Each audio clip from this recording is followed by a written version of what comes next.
Welcome to the Three Martini Lunch. Grab a stool next to Greg Columbus of Radio America and Jim Garrity of National Review. Three Martinis coming up. So glad you're with us for the Thursday edition of the Three Martini Lunch. And we have good martini. We have what could be a second good martini if you actually believe Gavin Newsom. We'll find out. And we have a crazy martini that involves Maxine Waters, which is almost redundant. Let's be honest. Maxine Waters. I'm not sure she's ever appeared in the good martini or even the bad. Maybe the bad once in a while, but she's a card-carrying member of the Crazy Martini Club. Let's dive right in. The Trump speech the other night, we covered a lot of it yesterday, but there's one area that we're going to focus on today that was actually news. There were about 2 or 3 pieces of actual news in there that I feel got overshadowed by the antics and, obviously the people in the gallery. One of which is that we actually apparently captured the mastermind of the Abbey Gate attack. That's a significant capture. But there was also this moment where Trump not only announced a new office inside the White House, but a new commitment to an area where, when it comes to national security, we've needed one for quite a while. To boost our defense industrial base, we are also going to resurrect the American shipbuilding industry, including commercial shipbuilding and military shipbuilding. And for that purpose, I am announcing tonight that we will create a new Office of Shipbuilding in the White House and offer special tax incentives to bring this industry home to America where it belongs. We used to make so many ships. We don't make them anymore very much, but we're going to make them very fast, very soon.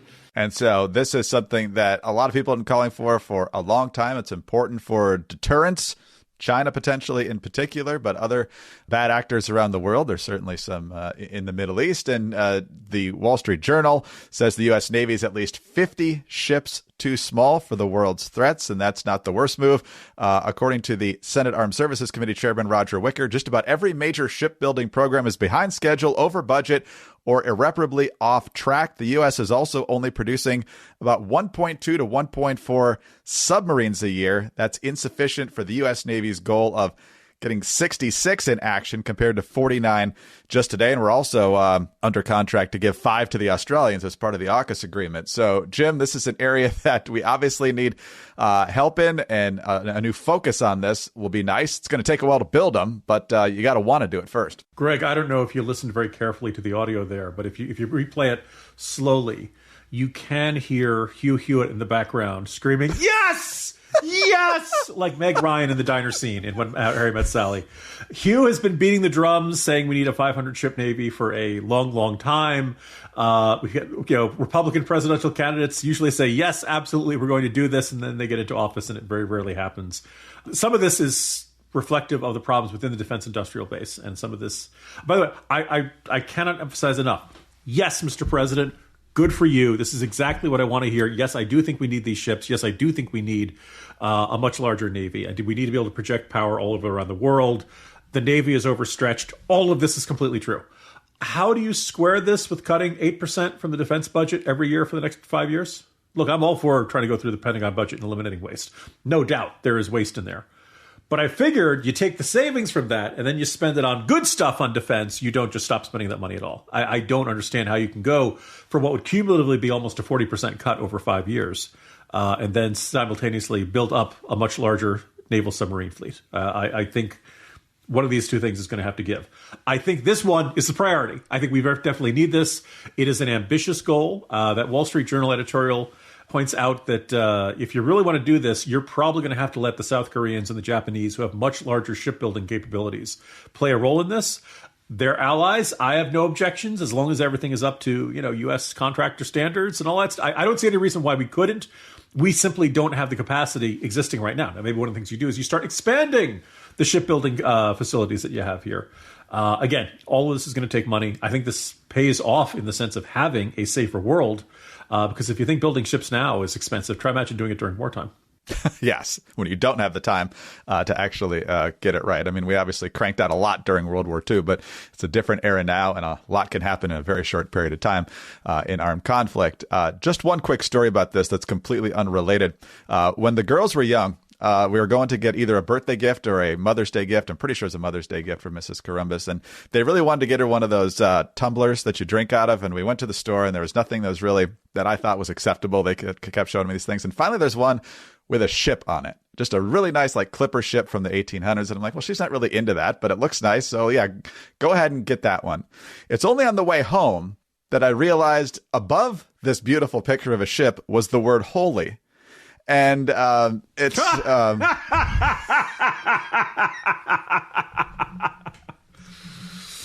I told Mrs. Columbus she had free reign to return it. She put it on the family text thread, and every relative absolutely insisted that in no possible way could you ever return that cup. And I believe we still have it. So whenever you're doing a story involving ships, you have to be very, very careful in your pronunciation. Tips from a radio professional, everybody. Greg, that is a hilarious story, and my day is better for hearing it. I think you should sip from it sometime. I want to see it on the podcast. All right, well, let me tell you what else is excellent, and that is Omaha Steaks, America's original butcher with more than 100 years of family-owned expertise. And I can tell you firsthand, I've gotten Omaha Steaks many, many times now, and they never disappoint. They're always excellent. They are, in fact, USDA certified tender. The filet mignon is fantastic. The burgers, the Omaha Steaks burgers are terrific. You get all these sides. You get the hot dogs. They even give you desserts. Right now, you can subscribe at omahasteaks.com/3ML and get 12 free Omaha Steaks burgers in every shipment, a $431 per year value. Plus, you'll get an extra 10% off and free shipping for the rest of your subscription. With over 300 selections to choose from, Omaha Steaks offers unmatched variety. So make life easier by subscribing to the best. Subscribe to Omaha Steaks. Visit omahasteaks.com/3ML and get 12 free burgers and free shipping for the rest of your subscription, plus an extra 10% off today and on every subsequent subscription shipment. omahasteaks.com/3ML. All right, Jim, on to our second martini now, and this is potential good news if he actually means it. We will see. Gavin Newsom, of course, is the governor of California. It's been patently obvious for a very long time that he wants to be president of the United States. I don't believe he can run again next year. There's already a pretty crowded field to replace him. We'll see if Kamala Harris joins it. But apparently in his last couple of years on the job, he's got time to start a podcast. I'm sure the taxpayers of California are thrilled about that, but, given everything else the taxpayers are having their money spent on, it's probably not their biggest concern. But anyway, Gavin Newsom's first guest on this podcast was Charlie Kirk, head of Turning Point USA, and they had apparently a pretty frank back and forth discussion. And Charlie actually got to ask Newsom a question, particularly about the issue of males in female sports. Males who identify as girls playing against girls. And obviously, it's one of those issues that definitely have helped Republicans, Democrats again this week in the U.S. Senate. Not one of them voting for legislation that would, in fact, ban boys from girls' sports. But here's the exchange that a lot of folks are saying is showing that Gavin Newsom is breaking away from his party on this issue. So like you right now should come out and be like, you know what? The young man who's about to win the state championship in the long jump in female sports, right. that shouldn't happen. You as the governor should step out say no. No, and I appreciate but like, would you do something like that? Would you say no men in female sports? Well, I think it's an issue of fairness. I completely agree with you on that. So that's easy to call out, the unfairness of that. There's also a humility and a grace, that these poor people are more likely to commit suicide, have anxiety and depression. And the way that people talk down to vulnerable communities is an issue that I have a hard time with as well. So both things I can hold in my hand. How can we address this issue with the kind of decency that I think, is inherent in you, but not always expressed? So, Jim, I think you can easily do those things. I think most people have compassion for people struggling with gender identity issues. I think the more compassionate thing would be to help them understand that it's appropriate to stay the sex that you were born with. But when it comes to sports, there is obviously a bigger, faster, stronger, in general, component that makes it more easy for people born male to win sports. So Newsom is admitting that it's unfair. He doesn't say that he's going to call it out or change the policy, though. So I think he sees that it's a political loser. It's just a matter of how far he's actually willing to go in response to that. So first of all, Greg, I regret to inform all of our listeners that now that Gavin Newsom has a podcast, podcasting is dead. Greg, we can quit. we can go home. It's done. It's not cool anymore. You know, it's like when your dad or your mom or dad are wearing the cool fashion going around, and when they wear it, you're like, okay, this is over. Newsom showed up and ruined it for all the rest of us. Sorry, everyone. Secondly, do you remember this is, if I said to you in October this was going to happen, you would have said, said I'd lost my mind, because Newsom has a podcast and he has Charlie Kirk on. Now, remember we were all about deplatforming these dangerous far right-wing voices and all that stuff? And now not only are they sitting, but genuinely, it is good to see two people on opposite sides of the ideological spectrum sitting down and having a pleasant conversation, seeing where they agree and articulating their arguments against each other. But did I just hear Gavin Newsom refer to Charlie Kirk and refer to the decency inherent in you? I'm not sure how decent Charlie Kirk is. like, really? And then he took out the white flag and he said, please love me. Gavin Newsom clearly is running for president in 2028 as a Republican. He is completely... I exaggerate slightly, but like when, Los Angeles burned down, we kind of figured, well, that's it for Gavin Newsom. There were a whole bunch of state decisions, cut Cal Fire budget, the thing where he's shooing away the woman saying, oh, I'm on the phone with the president. I can't talk. We thought that was the end of the Newsom presidential ambitions. Clearly, it is not. Clearly, you don't do things like this if you're not intending to run for president anymore.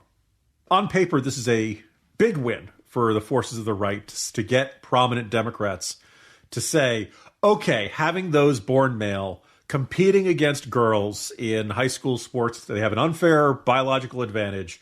Somebody's going to get hurt out there. Parents have every right to object, and that, no, this is not transphobic. This is not bigotry. This is not hatred. This is just plain old common sense. That's a huge win. And I remind you, Seth Moulton, the Massachusetts congressman, was burned at the stake in Salem for saying this like 2 months ago, right? That's how dramatically things shifted over there. He was not actually burned at the stake. He just had a lot of protests.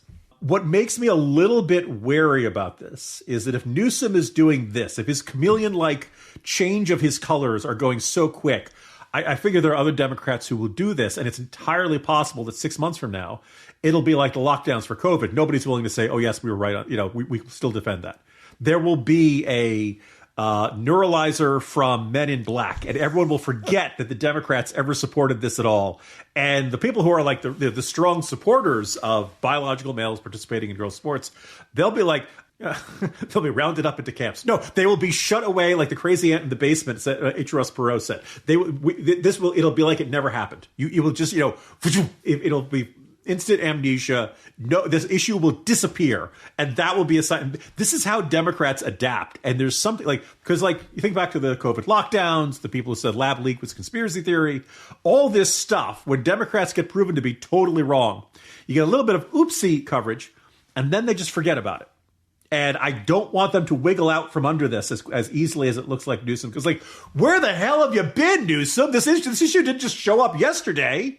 There is no indication for the last 4 or 5 years that you had any problem with any of this, and you were totally on the bandwagon of everybody who said, if you oppose this, you're a bigot, you are hateful, you're transphobic, and now all of a sudden he's like, yeah, it's an issue of fairness. Really? So. The other thing is, Democrats, do you ever get tired of being fooled like this? Do you ever get tired of you're seeing your leaders do a 180-degree pivot on a dime, and suddenly, everything they stood for 3 months ago has poof disappeared in a cloud of smoke?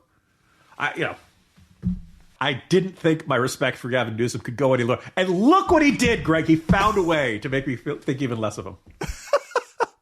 Well, they're going to need some work to peel the rest of the Democrats away. Like I said, every Democrat in the Senate, and I believe every Democrat in the House, or just about every Democrat in the House, voted against this idea. And don't forget, they refused to give any affection or applause to the girl who was smashed in the face with the volleyball on Tuesday night because they didn't particularly like that idea. And yes, you should be respectful. You should be kind. You should be compassionate to anyone struggling with anything. There's also been research released again, research that confirms earlier research in the past few days, that people who go through the transition process are actually more depressed, more suicidal. And so the idea that encouraging them in their confusion is helpful to them, the science does not back that up. All right. Well, let's talk about NetSuite and how to improve your business, because you just don't know what ups and downs are coming, whether it's inflation, interest rates, market fluctuations. We've certainly seen that already this week. But for more than 38,000 businesses, they've future-proofed their operations with NetSuite by Oracle, the leading cloud ERP platform. It integrates key business functions like accounting, financial management, inventory, and HR into one seamless system, ensuring that businesses are ready for the future. You can gain real-time insights and forecasting to make proactive, data-driven decisions. And with actionable data at your fingertips, you can anticipate trends and respond faster to opportunities. Closing your books in days instead of weeks means you spend less time on past reports and more time focusing on future growth. This efficiency lets you shift your attention from historical tasks to strategic initiatives that will drive your business forward.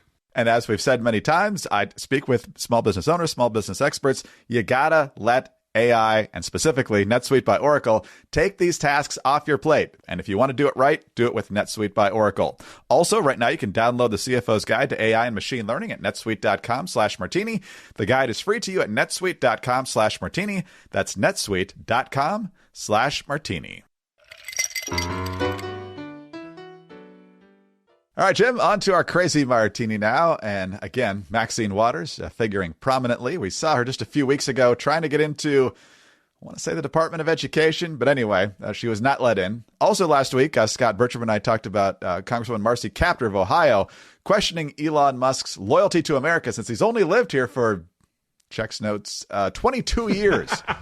22 years. Apparently that's not enough to convince her. But now Maxine Waters, who I'm sure loved every minute of the speech the other night, had more to say in questioning Elon Musk. And we don't know everything that Elon Musk has done with his high technology.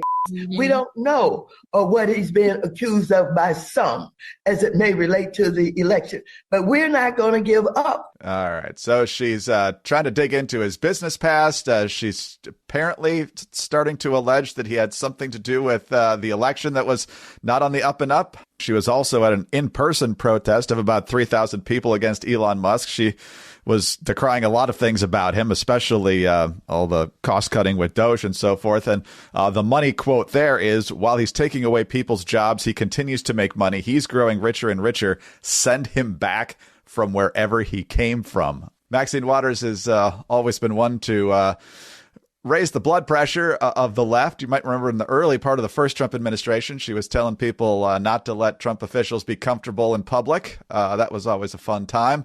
What do you make of the left going after Elon? I know they don't like the policies, but they certainly seem to think that they can find some dirt on him, or that they shouldn't be here in the first place. Well, first, Greg, I guess begin with the phrase high technology ass. My understanding of Elon Musk's company Neuralink is that the electrodes go into your brain. I don't know if the electrodes go other places. That's news to me. But I really don't think Elon's tush has much to do with this, with the matters at hand here. The second thing is that she says, send him back where he came from. Now, if you said that to an illegal immigrant, that's xenophobia. That's hateful. That's all kind. But you said it to a guy who came here legally, who's created 1 million jobs, and who's, throwing and catching rockets and offered to rescue NASA, made electric cars cool. No, that's the one guy in America she wants to deport. The guy who's here illegally and who's creating a whole bunch of jobs. Really? Look, I guess you could say both parties want to deport people. The difference is Republicans want to deport illegal immigrants, and Maxine Waters wants to deport legal immigrants. And then secondly, we don't know what he's done with the election. As I wrote in a corner post earlier today, Greg, this would be a very serious accusation if anyone in America took Maxine Waters seriously. Thankfully, no one does. But remember what election denialism and conspiracy, that was a threat to to America. That was a threat to our entire system. How dare you? A member of Congress is suggesting the election was hacked? I haven't seen anything like that since John Kerry speculated about the Diebold machines. Maxine Waters has always been saying crazy things. So on the one hand, it's not particularly new or exciting. People might say, Jim, Greg, why are you making a big deal out of this? Well, I just want to observe. If you're the Democrats and you're trying to get up off the map and you really thought you stuck it to Trump by wearing pink and having the ping pong paddles and holding them up and saying, I haven't seen this many props since Carrot Top. And do you really think that took down Trump? Okay, it does not help you to have elderly, kooky members of Congress running around saying crazy things and arguing that legal U.S. citizens should be deported and speculating that the election was hacked and that Elon Musk hacked the election. Like this is not helping Democrats. Now, I know it's very difficult to get Maxine Waters to stop jumping in front of the cameras and saying crazy things. I'm sure there are a lot of Democrats who wanted that to happen for a long time. But you can talk about Marjorie Taylor Greene, you can talk about Lauren Boebert, Matt Gaetz is departing Congress. Republicans have their nut job caucus. But I think we're now at the point where the media used to be able to ignore the Democrats' nut job caucus and focus and ask every Republican, well, how do you feel about the latest statement from Marjorie Taylor Greene, and shove microphones and cameras in the face of the normal Republican members in Congress. You're not seeing this for Democrats, but this just spread around. The rise of alternative media is that Maxine Waters speculates that Elon Musk hacked the election and made Trump win. And now people like me will say, this is really ridiculous. And I remember back in 2020, this was like the greatest crime imaginable. Now we have this babbling, crazy aunt of a congresswoman who's, and everybody's just kind of like embarrassed and kind of just averting their eyes and all that stuff. So I think if you're a Democrat, you've been putting off this issue for a really long time. And I think if you want to have a cohesive or even just like coherent response to Trump, you really need the Maxine Waters of the world to get off the stage as quickly as possible. Yeah, I'm sure there's a few Democrats who feel that way too, but we don't seem to hear from the normal ones too often. But I feel like there's a dwindling percentage of their caucus lately, given the size of the crew that had those paddles and were muttering throughout the speech the other night. So they're kind of rudderless right now. They don't really have a leader. They don't really have a message. So good times for them. Anyway, Jim, have a great day. See you tomorrow for the special Ukraine/Syria retrospective of Jim's trip over the past few weeks to Ukraine and Syria. It's going to be a great time. That's going to be a lot of fun, people. Give it a listen. Might want to put aside some time. I think we're going to run long. It's a great conversation. You will learn a lot, so definitely budget the time for that. Jim Garrity, National Review. I'm Greg Corombos of Radio America. Thanks for being with us today. Please subscribe to the podcast. If you don't already, tell your friends about us as well. Thanks also for your 5-star ratings and your kind reviews. Please keep those coming. Get us on your home devices. All you have to say is play 3 Martini Lunch podcast. Follow us both on X. He's at Jim Garrity. I'm at Dateline_DC. Have a terrific Thursday. Join us again on Friday for the special edition of the 3 Martini Lunch.